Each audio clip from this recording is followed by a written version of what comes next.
Bueno, ya estamos aquí con el economista Nicolás Dujovne para analizar los principales temas económicos de la semana. ¿Qué tal, Nicolás? ¿Cómo andás? ¿Qué tal? Muy bien, muchas gracias por la invitación. Gracias por haber venido. Al contrario. Bueno, una semana en la que se conocieron algunos datos relativos con el superávit comercial del país. Un superávit que había caído en forma importante en los primeros 5 meses del año, pero se recuperó en junio. Un tema importante teniendo en cuenta que el superávit comercial es prácticamente la única fuente de dólares que tiene nuestro país para hacer frente a sus compromisos externos. ¿A qué atribuís, Nicolás, esta recuperación que mostró en junio el superávit comercial? Mira, en realidad los números de junio siguen el patrón estacional. Tenemos la buena cosecha de soja. Pero si miramos el año en su conjunto, el superávit, incluyendo energía, va camino a terminar en probablemente 8.000, 9.000 millones de dólares, algo menos que los 12.000 del año pasado. Entonces hay que ponerlos en un contexto de, bueno, cifras todavía superavitarias, pero en disminución. O sea, esperás un segundo semestre entonces bastante escueto, ¿no? Porque si ya estamos en 5.000... de superávit y esperás 8.000 o 9.000, esperás un superávit en la segunda parte del año menor que el del primer semestre. Sí, a menos que el gobierno se plante y haga un frenazo adicional en las importaciones y todavía ponga más restricciones que las que estamos viendo, que no lo podemos descartar, lo cual tendría un costo muy importante en términos de nivel de actividad. La Argentina se encamina a cerrar con un superávit el año probablemente por debajo de los 10.000 por primera vez en bastantes años. Y también esperás, digamos, que continúe la sangría de reservas del Banco Central, porque en esta primera parte del año se han ido 6.000 millones de dólares del Banco Central, y si el desempeño del superávit comercial sigue siendo igual o peor, digamos, que el del primer semestre, uno esperaría, digamos, que tal vez continúe esta sangría. Sí, nosotros trabajamos con la hipótesis de que las reservas van a terminar el año en 34.000 millones de dólares de los 37.000 que tenemos en la actualidad. Hay un efecto puntual que es que el 12 de septiembre la Argentina va a cancelar el bonar con vencimiento en 2013. Son 2.000 millones de dólares y las reservas ese día van a caer prácticamente 2.000 millones de dólares porque ese bono está casi en su totalidad en manos del sector privado. Entonces, eso más la tendencia declinante que tenemos mes a mes en las reservas nos va a llevar a una cifra probablemente cercana a los 34.000 millones. Estaríamos cerrando el año con cerca de 10.000 millones de dólares menos en reservas en el Banco Central. Sí, en diciembre del 2012 teníamos 43.600 millones y vamos a terminar casi con 10.000 millones. De acuerdo a tu estimación, desde ya, ¿no? Así es. Nicolás, esta semana, por primera vez en mucho tiempo, la soja cayó por debajo de los $500 la tonelada. ¿Pensás que esta tendencia a la baja va a continuar o que se puede recuperar en el segundo semestre? Mira, es muy difícil predecir específicamente qué va a pasar con la soja, pero uno ya miraba con preocupación hace un mes o 2 meses lo que podía pasar con la soja, toda vez que el resto de los commodities, especialmente los metales preciosos y los metales básicos, habían tenido un derrumbe muy grande cuando la tasa de interés en Estados Unidos, el bono de 10 años, la tasa empezó a subir desde 1,65 a principios de mayo hasta 2,50, 2,60 que tenemos hoy. Tuvimos una gran depreciación de las monedas emergentes y una caída en casi todos los commodities, de la cual la soja al principio había quedado al margen. Pero si uno miraba el cociente entre cómo había quedado la soja y el resto de los commodities, miraba ese fenómeno con preocupación. Hoy la soja empieza a acomodarse al pelotón del resto de los commodities. Entonces, yo creo que el fenómeno de depreciación de monedas emergentes y suba de tasas en Estados Unidos va a ser un fenómeno gradual, pero que va a persistir todavía por un tiempo y los commodities en ese contexto van a estar bajo presión. También esta semana, bueno, la presidenta anunció una devolución de ganancias del medio aguinaldo que va a significar 2.000 millones de pesos de inyección al mercado interno. ¿Te parece que esto va a alimentar el consumo? ¿Es una medida positiva? ¿Cómo puede impactar en la economía?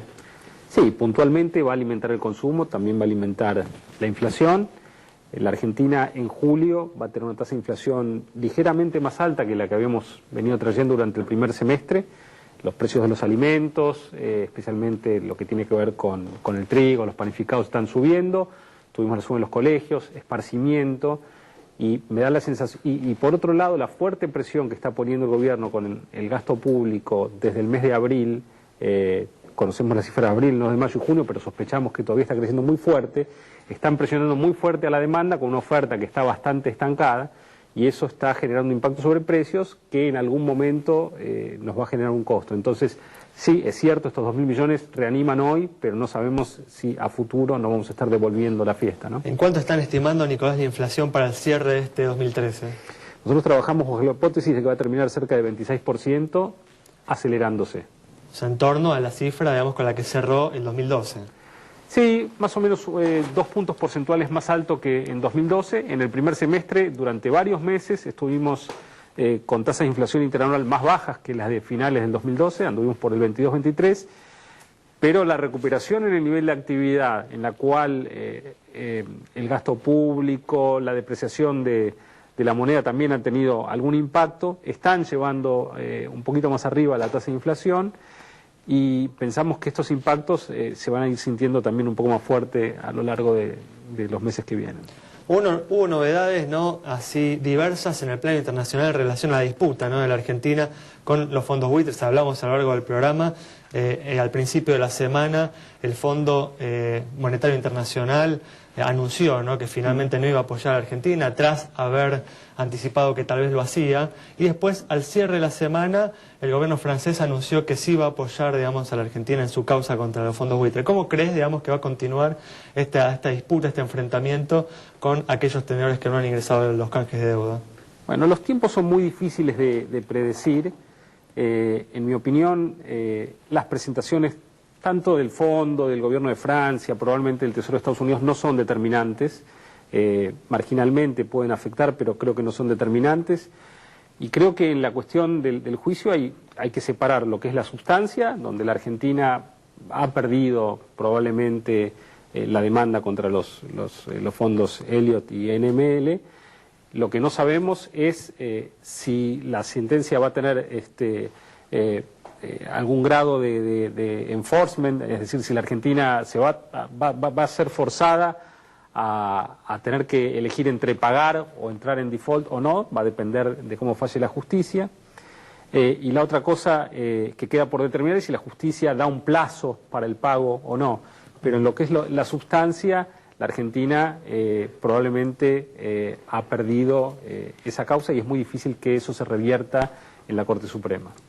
¿Esperás cambios bruscos en la economía después de las elecciones que se avecinan ahora, ¿no?, las primarias, y pronto vamos a estar en octubre también?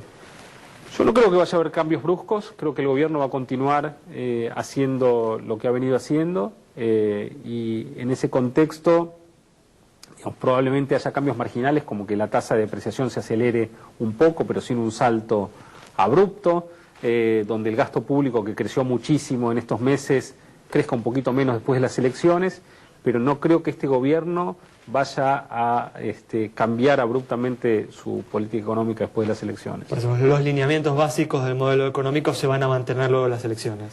Eso es, digamos, los lineamientos básicos del modelo han sido gastar más de lo que teníamos, ¿no?